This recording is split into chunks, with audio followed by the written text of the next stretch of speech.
Hello friends, welcome to MTC. मैं हूं KP sir. चलिए आप लोगों को 2 नंबर का क्वेश्चन बनाने जा रहा हूं। तो देखिए, चूँकि मैं क्वेश्चन को बनाऊंगा तो शॉर्ट फॉर्म में ही बनाता हूं। विस्तृत देखने के लिए वीडियो देख लेंगे, प्रीवियस जो वीडियो डाला गया है। तो कह रहा है कि साइन स्क्वायर 5 डिग्री और प्लस साइन स्क्वायर 85 डिग्री और plus sine square 10 degree plus sine square 80 degree बराबर 2 आपको क्या करना है, सीड करना है। तो सीड करने वाले क्वेश्चन में आपको क्या करना होता है कि एलएचएस ले लें। एलएचएस मतलब जो आपका बराबर का चिन्ह है उसके बाएं वाला जो होता है एलएचएस होता है, दाहिने वाला आरएचएस होता है। बराबर चिन्ह के बाएं वाला एलएचएस होता है और बराबर चिन्ह के जो दाहिने आता है वह आरएचएस होता है। तो क्या करेंगे आपको कि यहाँ पर एलएचएस है साइन स्क्वायर 5 डिग्री और प्लस साइन स्क्वायर 85 डिग्री और प्लस साइन स्क्वायर 10 डिग्री और प्लस साइन स्क्वायर 80 डिग्री। ये आपका एलएचएस हो गया। अब ध्यान दीजिएगा, आपको क्या करना होता है कि पूरक कोण के निष्पत्ति पढ़े, यानी पूरक कोण वैसे दो कोण जिनके मापों का योगफल 90 डिग्री हो एक दूसरे के पूरक कोण कहलाते हैं। वैसे दो कोण जिनके मापों का योग 90 डिग्री हो एक दूसरे के पूरक कोण कहलाते हैं। तो यहाँ पर 5 का तो आप मान जानते नहीं है, 85 का मान नहीं जानते हैं, तो इसमें क्या करना होगा कि इसका पूरक कोण पर चले जाइए। तो 5 और 85 को जोड़िएगा तो 90 हो जाएगा। तो 5 और 85 कितना हो जाएगा, 90 हो जाएगा। तो ये आपका दोनों पूरक कोण हो गया। तो इस तरह से या तो इसको तोड़िए या इसको तोड़िए, किसी एक को तोड़ सकते हैं। तो साइन स्क्वायर, अब ये 90 माइनस चाहिएगा तो 85 हो जाएगा, और नहीं तो फिर इसको तोड़िएगा तो इसको छोड़ दीजिए, इसको 5 छोड़ दीजिए, कोई दिक्कत नहीं है। ऐसे ही बना सकते हैं कि साइन स्क्वायर 5 डिग्री और प्लस साइन स्क्वायर ये 90 और माइनस 5 कर दीजिएगा तो 85 हो जाएगा। का 90 माइनस 5 बराबर 85 डिग्री। और इसके बाद में क्या हो जाएगा, फिर इसी तरह से साइन को छोड़ दीजिए, इस पर भी स्क्वायर छूटा हुआ है तो चूंकि साइन स्क्वायर स्क्वायर या बाई स्क्वायर होगा। तो चलिए साइन स्क्वायर कितना हो गया, 10 डिग्री। अब प्लस फिर हो गया साइन स्क्वायर, यह क्या है, 80 है। तो 80 के लिए 90 माइनस 10 कीजिएगा तो 80 हो जाएगा। फिर इसके बाद में क्या हो जाएगा, अब इसका हो जाएगा साइन 90 माइनस थीटा। तो ये तो ठीक है कि साइन स्क्वायर 5 डिग्री अब प्लस साइन 90 माइनस थीटा का कितना होता है, cos थीटा होता है। स्क्वायर है तो इस पर स्क्वायर हो जाएगा, और थीटा के स्थान पर कितना है आपका 5 डिग्री, तो 5 डिग्री हो गया। इसी प्रकार से साइन स्क्वायर 10 डिग्री और प्लस अब साइन 90 माइनस थीटा बराबर क्या होगा, फिर cos थीटा होगा। तो फिर cos स्क्वायर थीटा का मान आपका 10 है। तो चलिए इस तरह से कितना हो गया, इसको एक साथ रख लेते हैं और इसको एक साथ रख लेते हैं। तो sine square theta plus cos square theta का मान 1 हो जाएगा, यहाँ भी sine square theta plus cos square theta का मान 1 हो जाएगा, यानी 2 इक्वल टू RHS। यहाँ पर क्या होगा, प्रूव्ड हो गया, LHS equal to RHS proved हो गया। चलिए नेक्स्ट क्वेश्चन देखिए। कह रहे हैं कि एक वृत्त त्रिभुज ABC की भुजा BC को P बिंदु पर स्पर्श करता है तथा भुजाओं AB और AC को बढ़ाने पर क्रमशः Q तथा R पर स्पर्श करता है। तो सिद्ध कीजिए कि AQ बराबर 1/2 त्रिभुज ABC का परिमाण। यानी आपको क्या दिया गया है कि एक त्रिभुज ABC दिया गया है, तो हम एक छोटा सा त्रिभुज ABC यहाँ पर बना देते हैं। अब इसके बाद में देखिए क्या कह रहा है कि BC, यदि यहाँ पर A लिखते हैं, यहाँ B लिखते हैं, यहाँ C लिखते हैं, तो नीचे हो जाएगा BC। BC बिंदु P पर स्पर्श करता है वृत्त को, इसका मतलब कि वृत्त कहाँ होगा, इसके नीचे होगा। कहीं ना कहीं आपको वृत्त के बारे में संकेत कर रहा है कि वृत्त जो आपका आएगा वो क्या होगा, नीचे की ओर होगा। ये वृत्त हो गया नीचे की ओर। अब क्या कह रहा है कि AB को बढ़ाया गया है, मतलब AB को बढ़ाया गया है, तो जहां स्पर्श कर रहा है इसको बढ़ाया गया है। तो AB को यहाँ तो P पर स्पर्श BC का ये दिया, फिर कह रहा है कि AB और AC को बढ़ाने पर क्रमशः मान लगा था, यानी AB कहाँ करेगा, Q पर करेगा। तो AB Q पर और E कहाँ करेगा, आपको AC R पर करेगा और स्पर्श करता है। तो आपको सिद्ध करना है कि AQ बराबर 1/2 त्रिभुज ABC का परिमाण, त्रिभुज ABC का परिमाण, यही आपको क्या करना है, सिद्ध करना है। इसको सिद्ध करना है, तो सिद्ध करना है ये। तो ध्यान दीजिएगा कि चूंकि क्या है कि बिंदु ए से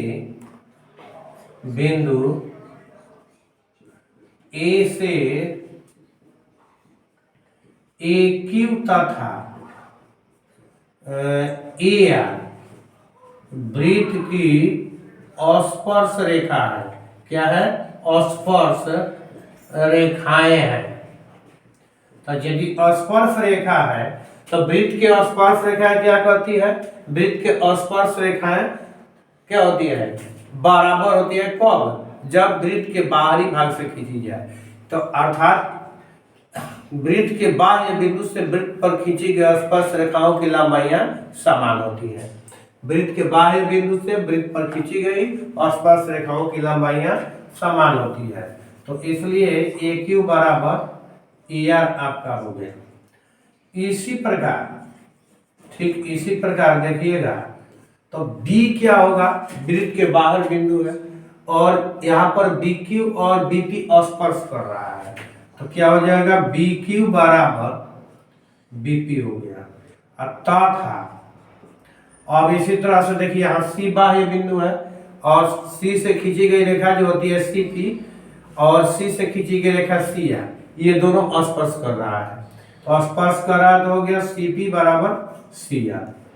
तो ये हो गया आपका, इसमें ये फर्स्ट हो गया, ये सेकंड हो गया और ये थर्ड हो गया। 3 गो इक्वेशन हो गया। तो अब जब 3 गो इक्वेशन आपने यहाँ क्लियर कर लिया तो देखिए आपको क्या करना है। कहना है आपको कि त्रिभुज ए बी सी का परिमाप लिखना है। तो त्रिभुज ए बी सी का परिमाप बराबर क्या होगा? A B plus B C plus A C. तो ध्यान दीजिएगा जब आप परिमाप लिख रहे हैं तो यहाँ पर ए बी कितना आ जाएगा? ए बी तो सिंपल है तो इसको सिंपल में रहने दीजिए, ए बी लिख दीजिए। अब प्लस बी सी में देखिएगा बी पी अब प्लस पी सी हो जाएगा। कितना हो जाएगा? बी पी अब प्लस पी सी हो जाएगा। और उसी तरह से ए सी जो के त्यों आपका आ गया प्लस ए सी। ध्यान से देख लीजिए क्या क्या आया क्या क्या नहीं आया। चलिए आगे बढ़िए। अब क्या होता है कि जैसे कि बीपी लिखे हैं ना तो ए बी तो हम लिख देंगे ज्यों कोई दिक्कत नहीं है, इसको हम ज्यों लिख दिए। अब बीपी जितना है उतना क्या है? बी क्यू है। यहाँ पर है तो बीपी बराबर बी क्यू बराबर बीपी। समीकरण 2 से हम लिख सकते हैं कि बीपी के स्थान पर हो जाएगा क्या? बी क्यू हो जाएगा, बी क्यू। अब प्लस पीसी के स्थान पर क्या हो जाएगा? पीसी के स्थान पर सी आर हो जाएगा, सी आर प्लस ए सी। ये कहाँ से आ गया? तो इसके बगल में लिख दीजिए कि समीकरण सेकंड और समीकरण थर्ड से, समीकरण सेकंड और समीकरण थर्ड से। इसके बाद में अब आगे बढ़ाते हैं तो ए बी में बी क्यू जोड़ दीजिएगा तो क्या हो जाएगा? ए क्यू हो जाएगा, ए क्यू। सी आर में ए सी जोड़ दीजिएगा तो ए आर हो जाएगा। तो C R plus A are.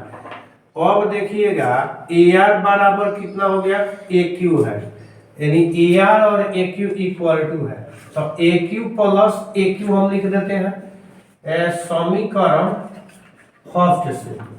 तो यह कितना आपका हो गया? 2AQ हो गया, 2AQ। तो इसलिए AQ बराबर हो गया 1/2 त्रिभुज ABC का परिमाप। चलिए आपको यही ज्ञात करना था ना परिमाप। अब चलिए नेक्स्ट क्वेश्चन देखिए।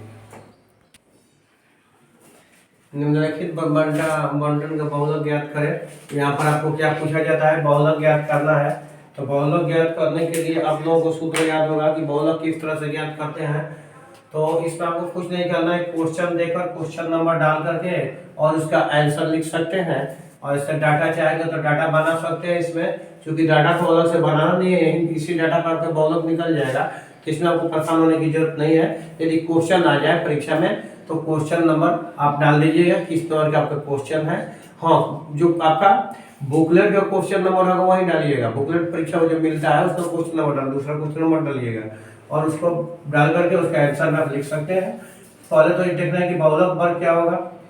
बहुलक वर्ग, बहुलक वर्ग, बहुलक वर्ग के बारे में क्या पढ़ा है? जिस वर्ग की बराबरता सबसे अधिक है, जिस वर्ग की बराबरता सबसे अधिक है वह बहुलक वर्ग कहलाता है। तो यहाँ सबसे अधिक बराबरता किसका है? 61 है सबसे अधिक बराबरता। तो बहुलक वर्ग हो गया 60 और 80। अब बहुलक वर्ग की लंबाई, इसको हम लोग चाहेंगे तो किससे आई से भी सूचित करते हैं। आई बराबर करता है बहुलक वर्ग की लंबाई, तो 80 और माइनस 60 इक्वल टू 20 हो गया बहुलक वर्ग की लंबाई। एल बहुलक वर्ग की निम्न सीमा, एल क्या होता है? बहुलक वर्ग की निम्न सीमा 60 हो गया। अब इसके बाद होता है बहुलक वर्ग की बराबरता F1, F1 बराबर बहुलक वर्ग की बराबरता 61। इसके बाद में क्या होता है कि F2, F0 बहुलक वर्ग से ठीक पहले वाले वर्ग की बराबरता 52। F2 बहुलक वर्ग से ठीक बाद वाले वर्ग की बराबरता, F2 बहुलक वर्ग से ठीक बाद वाले वर्ग की बराबरता, तो बाद वाला वर्ग ये है उसकी बराबरता हो गया 38। अब इसमें हो गया आपका L निकल गया, परिपेक्षक निकल गया, तो इसका बहुलक होता है MO बराबर L प्लस क्या होता है? FM यानी F1 अब बटा F0, तो 2F1 2 होगा आपका F1 और माइनस F0 और minus F2, F0 minus F2 into I। तो इसमें कितना होता है बहुलक वर्ग की बराबरता? इसमें देखिए आपको क्या होता है कि F1 है ना, तो यहाँ पर होता है F0 भी होता है, F1 माइनस F0 और बटा इतना आपका हो गया। अब चलिए इसमें क्या आ जाएगा? L का मान आप लिख सकते हैं। L का मान कितना है? L बराबर 60 आया है। आप प्लस F1 कितना है? 61 और माइनस F0 52 और बाटा 2 इंटू F1 हो गया 61 और माइनस F0 52 और माइनस F2 38 और गुना I बराबर कितना आया है? 20 आया है। तो चलिए इसको यहाँ से बना लीजिए। आपका कितना आया? 6। आप प्लस, अब इसमें से घटाइएगा तो कितना आ जाएगा? घटाइएगा तो 9 आ जाएगा, 9। अब बाटा में कितना हो जाएगा? 2 एकम 2 और 6 दूनी 12, 122 और माइनस 8 को 10 की 0 हासिल ले 5 3 8 आएगा 9 और गुना 20। तो चलिए 60 हो गया, आप प्लस 9 हो गया, इसमें से घटाइएगा तो 2 हो गया, 9 3 12 और गुना में आपका हो गया 20। अब चलिए 60 है प्लस, अब इसे कीजिएगा तो ये 10 हो जाएगा, नहीं तो 4 से भी घटा सकते हैं, तो 4 8 32 8 हो जाएगा और 4 5 20, ये 5 हो गया, 9 5 45 और बटा 8 कितना हो गया? 60 है प्लस। अब 8 5 40 कितना होगा? 8 5 40 और इसके बाद में 5 तो 8 6 48 2 8 दूनी 16 और इसके बाद में 40, तो 8 दूनी 16 और 40 कितना हो गया? तो मतलब इससे इतना ही आपका हो जाएगा लमसम में 65.6, 6 2 6, यही आपका बहुलक। तो इस तरह से बहुलक ज्ञात किया जाता है। चलिए नेक्स्ट क्वेश्चन देखते हैं।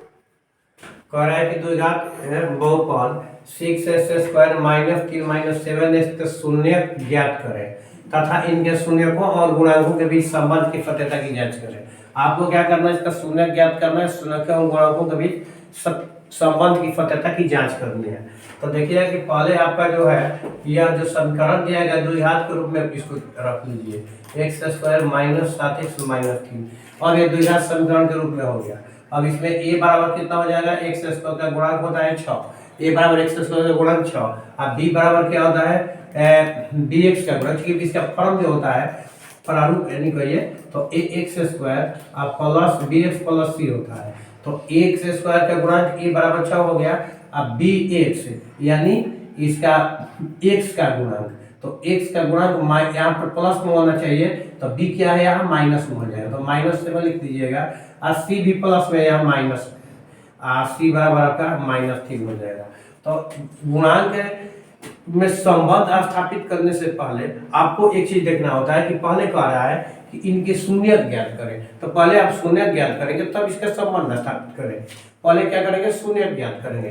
तो शून्य ज्ञात करने के लिए आपको डी निकालना होगा, डी बराबर बी स्क्वायर माइनस 4ac, जैसे कि फॉर्मूला होता है। तो बी का मान आपका -7 है, -7 के स्क्वायर -4, ए के मान 6 और सी का मान -3 है। और ध्यान दीजिएगा, किसी भी ऋणात्मक संख्या का बल सदैव धनात्मक होता है, किसी भी ऋणात्मक संख्या का बल सदैव धनात्मक होता है। तो 7 का कीजिएगा तो 49 हो जाएगा, आप माइनस में माइनस के प्लस हो जाएगा, तो हो गया 24 3 72 हो गया। ऐसे भी होगा 6 3 18, 8 4 72, कोई दिक्कत नहीं है। चलिए इसको ऐड कर लीजिए, 11 के 88 अब 12 121 हो गया। तो ये हमारा क्या होगा, डी बराबर 121 हो गया। अब इस क्या करते हैं कि इसका शून्य ज्ञात करने के लिए x इक्वल टू होता है -d आप plus minus under root D by 2a, या फिर d का मान जितना है ये भी लिख सकते हैं। तो चलिए माइनस b का मान -7 है, प्लस माइनस अंडर रूट 121 और बाटा में 2 इंटू a का मान, देखिए a का मान कितना है 6 है। तो चलिए कोई बात नहीं है, +7 हो गया, प्लस माइनस 11 हो गया और बाटा 12 हो गया। चलिए अब कोई बात नहीं, फिर अगला निकालिए, इसके बाद में क्या हो जाएगा, यानी x का वैल्यू आपको निकल जाएगा। तो 7 एक बार प्लस एक बार माइनस, तो एक बार प्लस कीजिएगा तो 11 + 7 हो गया कितना 18 बटा 12, एक बार माइनस तो 7 से 11 जाएगा तो कितना आएगा -4 आएगा, -4 बाटा में हो गया 12। अब इसको कटा दीजिएगा तो ये हो गया 1/3 और इसको कटा दीजिएगा 6 3 18 और 6 दूनी 12 2। तो आपका निष्कर्ष क्या आया कि एगो आया शून्यांक 3/2 और दूसरा शून्यांक -1/3 है। अब क्या कहता है कि शून्यांकों का योगफल क्या होता है, यानी अल्फा प्लस बीटा, इसको हम बोलते हैं शून्यांकों का योगफल। तो अल्फा प्लस बीटा शून्यांकों का योगफल कितना होगा, अल्फा प्लस बीटा यानी पहला का तो हो गया 3/2, अब प्लस, तो चूंकि प्लस यहाँ माइनस है तो माइनस हो गया 1/3। अब चलिए इसका कैलकुलेट कीजिए, तो कैलकुलेट कीजिएगा तो इसका एलसीएम हो गया 6, अब इसमें हो गया 9 और इसका हो गया 3 दूना 6 2 यानी 7/6। तो 7/6 चूंकि प्लस में आया, चूंकि यहाँ पर माइनस आया है तो इसको डबलिंग माइनस कर सकते हैं, माइनस बाटा में 6। तो देखिए माइनस क्या हो जाएगा, x का गुणांक माइनस x का गुणांक, अब बाटा में x² का गुणांक, यही आपका होगा शून्यांकों का योगफल। अब ये क्या लिखना है, शून्यांकों का गुणनफल लिखना है। तो शून्यांकों का गुणनफल जैसे कि अल्फा बीटा आपको प्रूफ करना है, अल्फा इंटू बीटा बराबर कितना होगा, तो इसका गुना हम कर देंगे तो 3/2 और गुना -1/3। अब ध्यान दीजिएगा आपका ये कितना हो जाएगा, चाहेंगे तो ऊपर में हो गया -3 और नीचे में हो गया -6, कोई कढ़ाई क्यों नहीं, तो इसलिए नहीं करेंगे। देखिए इसमें -3 है आपका, एगो 6 है तो हो गया -3/6, तो -3 क्या हो गया, अचर पद हो गया, तो हो गया अचर पद अब बाटा में हो गया x² का गुणांक, x² का गुणांक। चलिए आपका संबंध स्थापित हो गया। तो चलिए ऐसा कर रहा है कि 1.8 रेकरिंग को p/q के रूप में व्यक्त करना है, ये क्या करना है आपको, p/q के रूप में व्यक्त करना है, पर्याय संख्या के रूप में व्यक्त करना है। तो इसमें क्या करते हैं हल, तो हल में लिखिए मान लिया कि x बराबर 1.8 पर रेकरिंग हो गया और a वो पर रेकरिंग है, तो यदि चाहेंगे तो इसको इतना भी लिख सकते हैं 8 ये बढ़ता ही जाएगा ना, तो इसको हम फर्स्ट मान लेते हैं। और एक पद पर रेकरिंग है इसलिए क्या कीजिएगा कि दोनों ओर 10 से गुना कीजिएगा, दोनों ओर 10 से गुणा करने, यदि 2 गो पर रेकरिंग हुआ तो 100 से करना होगा और 3 गो पर रेकरिंग हुआ तो 1000 से करना होगा। तो करने पर क्या हो जाएगा, इसमें 10x बराबर, अब देखिए इसमें जब 10 से हम गुना करेंगे तो 8 जैसे हमारा है बढ़ता जा रहा है, इसमें भी 10 से, चूंकि दोनों ओर लिखे हैं ना, दोनों ओर 10 से गुना करने पर, तो इसलिए 10x बराबर हो गया 18.88, जो वो चाहे लिख सकते हैं, कोई दिक्कत नहीं, ऐसे डैश लगा सकते हैं समीकरण को। अब क्या करना होगा कि आपको लिखना होगा कि समीकरण सेकेंड माइनस समीकरण फर्स्ट से, यानी समीकरण सेकेंड में से समीकरण फर्स्ट घटाने पर, तो 10x बराबर 18.88x अब बाटा में x बराबर 1.888। चलिए कोई बात नहीं, इसमें दशमलव के बाद में जो भी जीरो है उसको लिख दीजिए। ये हो गया 17 हो गया, ये हो गया 9x हो गया। तो x बराबर आपका हो गया 17/9, ये परमेय संख्या हो गया। तो अतः चूंकि x आपका क्वेश्चन में तो है नहीं, तो x हटा दीजिए, 1.8 रेकरिंग बराबर हो गया आपका 17/9, 17/9। तो यही आपका आंसर है। चलिए आप लोगों से मिलते हैं नेक्स्ट वीडियो में।